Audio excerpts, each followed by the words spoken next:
Yesterday we talked about probability qualitatively. Qualitatively means we use words. Certain, it's definitely going to happen. Impossible, never going to happen.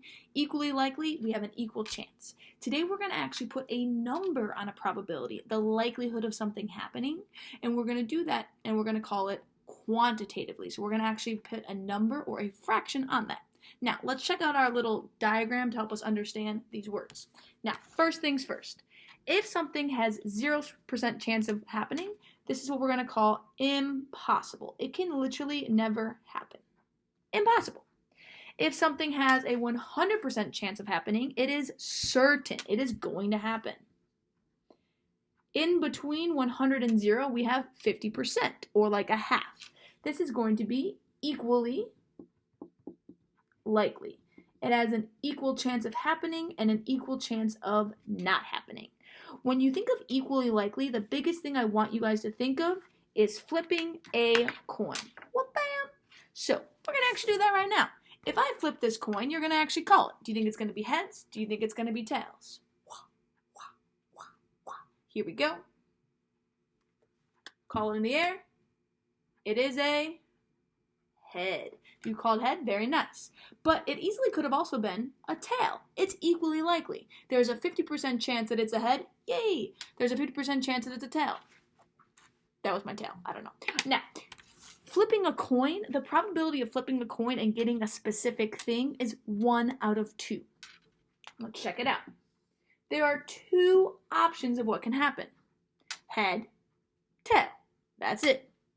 Ain't gonna be no knees or elbows. The only things you can get when you flip a quarter is head or tail. So there's 2 options. The chances of getting a head is 1 out of 2.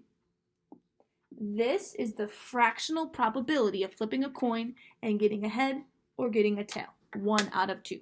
So we know that that is equally likely. Now, over here in this range, these are all things that are less than 50. So these things are less likely to happen. Over here in this range, numbers that are bigger than 50, these are more probable or more likely to happen because they have more than a 50% chance. So we have less likely and we have more likely. Let's check out up here and look at these little pictures. I have 2 red, 4 blue, and a purple. Now, in this little group, what is the chance that I pick a yellow circle? Keep looking. Yellow, yellow, yellow. What is the chance that I can pick a yellow circle? Well, that's literally impossible because there's none of those. So, in this example, yellow is impossible. Let's try another color.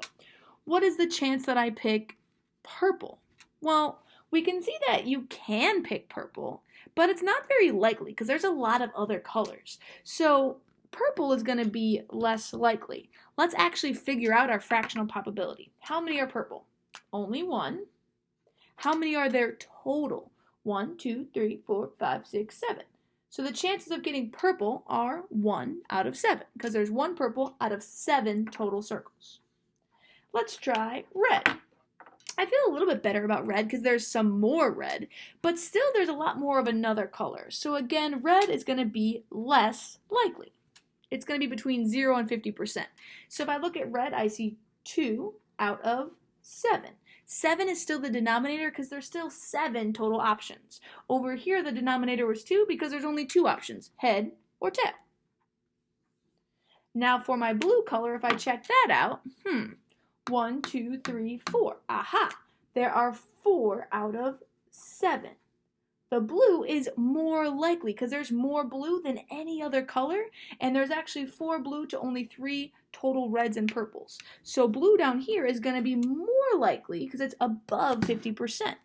So these are our fractional probabilities. We can talk about it quantitatively using words like, we talk about it quantitatively using numbers, 1/7, 2/7, 4/7, or qualitatively using certain, unlikely, more likely.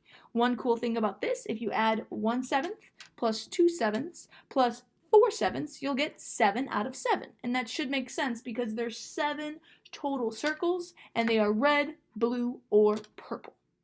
A. Good luck today. Make sure you're thinking about the total, which is the total number of outcomes that can happen, and the numerator is the specific one that you want. Good luck.